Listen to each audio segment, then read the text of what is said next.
Morning students, कैसे हैं आप सभी लोग? एक बार कमेंट बॉक्स में जरूर लिखकर बताइएगा।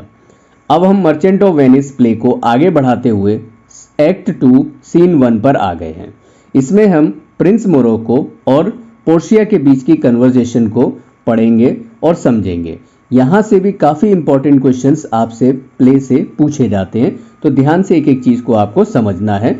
और जो भी आपकी प्रॉब्लम्स हैं, डाउट्स हैं, उन्हें आप कमेंट बॉक्स के थ्रू मुझसे जानकारी ले सकते हैं। तो चलिए शुरू करते हैं। प्ले है हमारा Merchant of Venice, act 2 scene 1। ठीक है, ये सीन कहाँ पे दर्शाया जा रहा है? ये वेलमोंट में पोर्शिया का घर है, उसमें एक रूम में, और जहाँ पर प्रिंस ऑफ मोरोको, पोर्शिया और नेरिसा एंट्री करते हैं। ठीक है, तो चलिए आगे बढ़ते हैं। सबसे पहला जो डायलॉग इसमें आ रहा है वो है मोरोको का। ठीक है, यानी कि मोरोको से हमारा मतलब है प्रिंस ऑफ मोरोको। तो प्रिंस ऑफ मोरोको, पहले इसका डायलॉग हम इंग्लिश में पढ़ेंगे फिर हिंदी में। तो पहले मैं पूरा इंग्लिश में पढ़ के सुना देता हूँ, ध्यान से देखिएगा क्योंकि एक एक लाइन आपके लिए इंपॉर्टेंट है। तो प्रिंस मोरोको कहता है कि mislike me not for my complexion. Complexion से मतलब है उसका अपना skin colour. The shadowed livery of the burnished sun to whom I am a neighbour and near bred bring.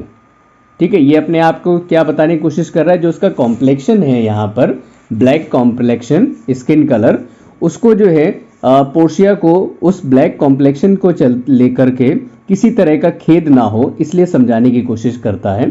कहता है कि bread bring the fairest creature of northward born where the Phoebus fire.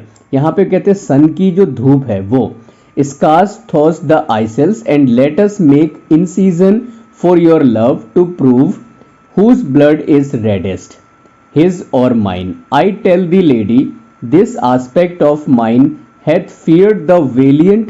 By my love I swear, the best regarded virgin of our clime means his clime have love to it. अभी मैं आपको बताऊंगा हिंदी में, तब आपको और बेहतर समझ में आएगा।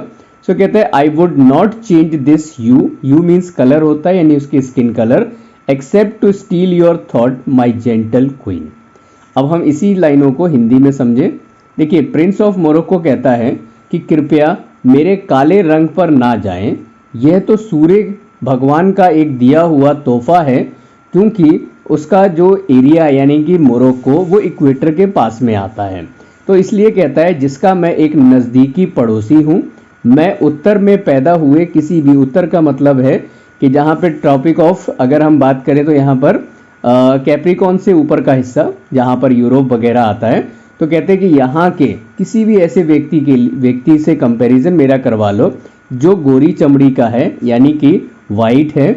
उस वाइट चमड़ी वाले मिलान उसका साथ अगर आप करवाते हो जहाँ सूर्य की किरणें इतनी गर्म नहीं होती हैं जिससे बर्फ भी पिघल सके, यानी ठंडे प्रदेश में रहने वाले लोगों का स्किन कलर वाइट होता है, जबकि इक्वेटर के आसपास रहने वाले लोगों का स्किन कलर ब्लैक होता है। तो कहता है उन दोनों में अगर हम कंपैरिजन करें, कंपैरिजन कैसे करेंगे? हम दोनों अपने अपने खून को निकाल कर देखें कि किसका खून अधिक लाल है, यानी कि किसका खून गाढ़ा है। जैसे आपने सुना होगा, कहावतों में कहा जाता है कि जिसका खून ज़्यादा गाढ़ा है वह ज़्यादा बहादुर समझा जाता है। तो कहता है श्रीमती जी, मेरे इस रूप से बड़े बड़े बहादुरों कि छक्के छूट जाते हैं। मैं आपके प्यार की कसम खाकर कहता हूँ कि मेरे देश की बड़ी बड़ी सुंदर कुमारी कन्याएं इस रूप पर मोहित हैं, यानी कि मोरोको की जो सुंदर कन्याएं हैं वो इनसे, प्रिंस मोरोको से मैरिज करना चाहती हैं, यानी कि वो वहाँ पर इतना फेवरेट हैं वहाँ की महिलाओं के बीच में।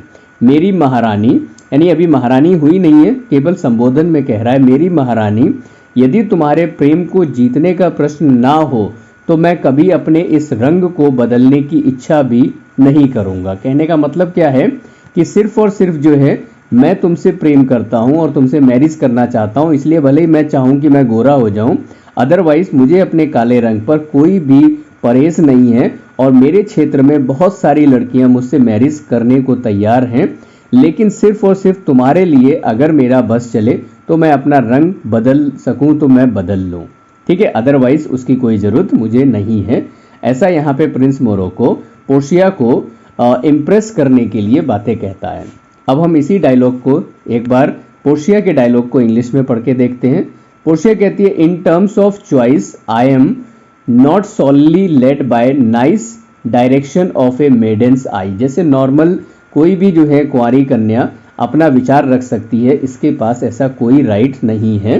कहती है बिसाइड्स द लॉटरी, जो लॉटरी उसके फादर ने बना के दी है, तो उस लॉटरी को कहती है of my destiny bars me the right of voluntary choosing, but if my father had not scanted me and हैग्ड me by his wit to yield my self his wife who wins me by that means, I told you yourself, renowned prince, then stood as fair as any comer I have looked on yet for my affection। यानी मेरे लिए जो है जितने भी यहाँ पर लोग आते हैं विवाह का प्रपोजल लेकर के, वो सब मेरे लिए एक समान है और मैं पूरी तरह से बंधी हुई हूँ इस कास्केट की लॉटरी जो यहाँ पर उसके फादर ने डिज़ाइन की है।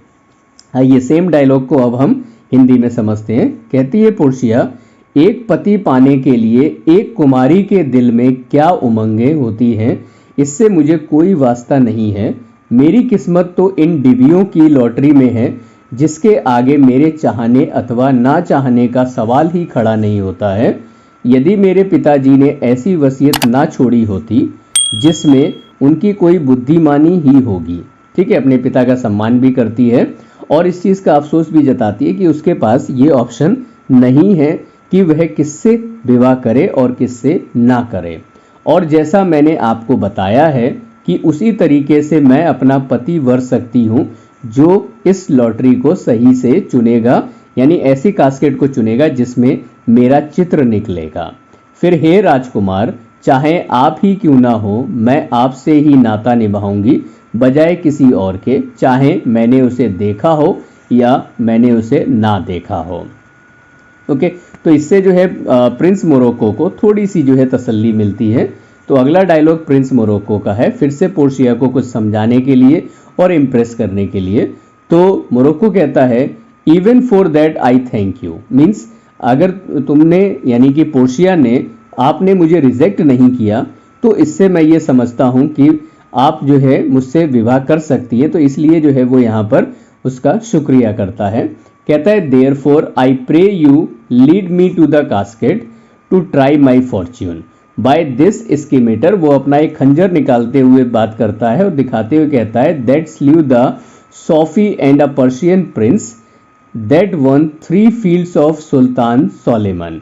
ठीक है, एग्जाम्पल दे करके कहने की कोशिश करता है कि उसने जो है बड़े बड़े बहादुरों को, योद्धाओं को युद्ध में हराया है अपने इसी खंजर की मदद से। इसने जो है पर्शियन प्रिंस को हराया है, इसने जो है शाह को हराया है, पर्शियन शाह को, सुल्तान सुलेमान को हराया है। इस तरह की बातें कहता है और कहता है कि I would outstare the sternest eyes that look. अब यहाँ पे कुछ बड़ी बड़ी बातें करके उदाहरण के रूप में देना चाह रहा है ताकि पोर्शिया ये समझे कि ये सच में बहादुर एडमिनिस्ट्रेटर है अपनी सेना का। सो कहते हैं कि out brave the heart most daring on the earth. फिर कुछ कहता है एनिमल्स के साथ कुछ एग्जाम्पल देता है कि pluck the young sucking cubs from she bear yea mock the lion when he roar for prey. ठीक है, to win the lady but alas. अब यहाँ पे कहता है कि मैं तो ये कर सकता हूँ, लेकिन क्या करें जब यहाँ पे लक की बात आती है। तो कहता है if Hercules and Lichas play at dice which is better man the greater thrower may turn by fortune from the weaker hand. एक उदाहरण देके बताता है, हम समझेंगे इस उदाहरण को भी। So is Alcides beaten by his page and so may I blind fortune leading me miss that which one worthier may attain and die grieving. तो जब लक की बात आती है तो लक में जो है क्या पता कमज़ोर हाथों से जो है उसका लक ज़्यादा साथ दे और वो मजबूत व्यक्ति को हरा दे। आइए इसको हम समझते हैं। देखिए, प्रिंस मोरक्को कहता है कि आपकी सद्भावना के लिए धन्यवाद, यानी कि आपने मुझे रिजेक्ट नहीं किया इसलिए धन्यवाद। चलिए आप मुझे उन डिबियों की तरफ ले चलें ताकि मैं अपनी तकदीर आजमा सकूं।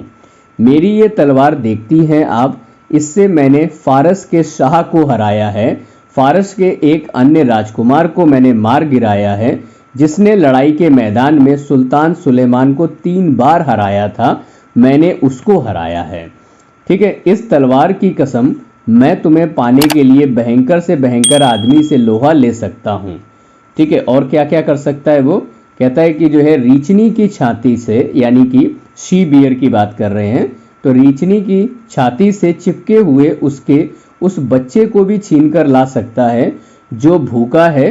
ठीक है, और अपनी माँ का दूध पी रहा है, उसको भी छीन के ला सकता हूँ। भूखे शेर के मुंह का निवाला भी छीन के ला सकता हूँ। फिर कहता है यदि हरकुलिस तथा उसके नौकर लिचाज में ये देखने के लिए एक प्रतिस्पर्धा हो, ठीक है, ये देखा जाए कि उनमें से कौन अधिक महान है, और वो पासे का खेल खेलें, तो हो सकता है कि लिचाज के कमजोर हाथों से बड़ा पासा फेंक जाता और हरक्यूलिस परास्त हो जाता। लेकिन वैसे हरक्यूलिस परास्त नहीं होगा, क्योंकि हरक्यूलिस लिचाज के सामने बहादुर है और वो तो उसका जो है एक सर्वेंट है। ठीक है, तो कहता है उससे परास्त नहीं हो सकता। लेकिन क्या कहता है, जुए में एक अच्छा खिलाड़ी भी एक नौसिखिए से केवल तकदीर के बल पर मात खा जाता है। इसी प्रकार कौन जानता है कि मैं भी अंधे भाग्य के आगे जो है, अंधे भाग्य के हाथों हार जाऊं और फिर वेदना से व्याकुल हो उठूं। क्या पता जो है, वैसे तो मैं बहुत बहादुर हूं, ऐसा प्रिंस मोरोको कहता है, लेकिन क्या पता किस्मत के आगे किसकी चलती है। किस्मत से जो है कहीं मैंने गलत कास्केट सिलेक्ट कर लिया तो मैं जिससे विवाह करना चाहता हूं वो नहीं हो पाएगा और मैं दुख में जो है मर जाऊंगा। पोर्शिया फिर कहती है you must take your chance. ठीक है, आपको जो है चांस तो लेना ही पड़ेगा, ऐसा पोर्शिया कहती है। And either not attempt to choose at all और स्वेयर बिफोर यू चूज, या तो ना चूज करो, और अगर करते हो तो एक शपथ लेनी पड़ेगी। वो क्या है, if you choose wrong never to speak a lady afterward. बड़ी खतरनाक शपथ है। In a way of marriage therefore be advised. ठीक है, तो पोर्शिया क्या कहती है यहाँ पर, देखिए क्या चैलेंज करती है, या इसके साथ जो है प्रिंस मोरोको के साथ क्या आगे फ्यूचर में आने वाली दिक्कतें हो सकती हैं। तो पोर्शिया कहती है जो भी हो आपको भाग्य तो आजमाना पड़ेगा, या तो प्रयत्न ही मत कीजिए तो कोई बात नहीं, वापस चले जाइए, और अगर वापस नहीं जाएंगे तो आपको एक वचन देना होगा कि असफल होने पर आप किसी भी स्त्री से विवाह के लिए नहीं कहेंगे, यानी आप आजीवन अब विवाह नहीं कर सकते। इस बारे में आप खूब सोच समझ लें, उसके बाद अपना फैसला बताएं। ठीक है, तो प्रिंस मोरोको भी जो है घर से ही तैयार होकर आया था। उसने कहा कि जो है nor will not come bring me unto my chance, नहीं मैं तो अपना लक आजमाऊंगा ही, और चलो लेके चलो मुझे कहाँ पे कास्केट है। ऐसा मोरोको कहता है ठीक है मैं वचन देता हूँ, चलिए लॉटरी कहाँ है, कहाँ निकालनी है, चलिए मैं तैयार हूँ। पोर्शिया कहती है first forward to the temple, यानी पहले चर्च चलेंगे। After the dinner your hazard shall be made. ठीक है, हजार्ड कहती है इसको पोर्शिया। तो पोर्शिया कहती है पहले गिरजाघर में कसम खानी होगी, उसके बाद भोजन होगा, तत्पश्चात आप अपने भाग्य की परीक्षा करेंगे। ठीक है, चलिए इसके बाद देखिए प्रिंस मोरोको कहता है good fortune then to make me blessed और कर्स्ड एमंगस्ट। ठीक है, यानी कि अपने आप में ही एक बात कहता है, क्या कहता है, हे सौभाग्य मेरी मदद करना, या तो इस पार या उस पार। ठीक है, ऐसा कह करके ये सीन यहाँ पे ख़त्म हो जाता है। इसके बाद एक्ट 2 का सीन 2 हम अपने अगले वीडियो में पढ़ेंगे। तब तक इस वीडियो को जो है आप देखते रहें और अपने सभी दोस्तों तक पहुँचाएं जो भी इस समय जो है इस प्ले को पढ़ रहे हैं, जिनके सिलेबस में है। ठीक है, उन तक जरूर इसको पहुँचाएं ताकि जो है ज़्यादा से ज़्यादा लोगों को इससे बेनिफिट हो सके। So thank you very much for watching this video. Bye everyone.